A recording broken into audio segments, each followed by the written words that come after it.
असहाय सहायता संघर वार्षिक सम्मेलन अनुष्ठित।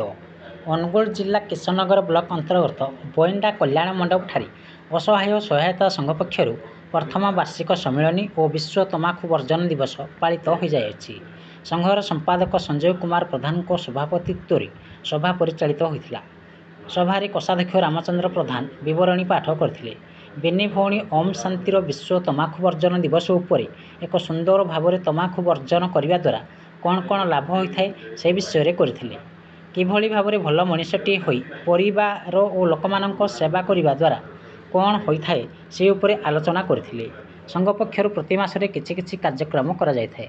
गरीब लोकंकु साहाय्य, घर पड़ी, कमल बंटन, ब्लड कैंप, लुगा बंटन आदि विभिन्न कार्यक्रम करा जायथाय।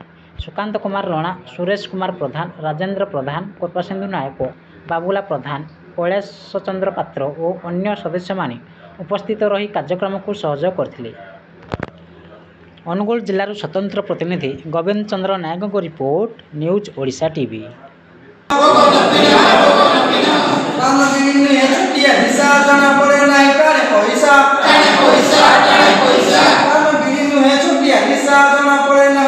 पैसा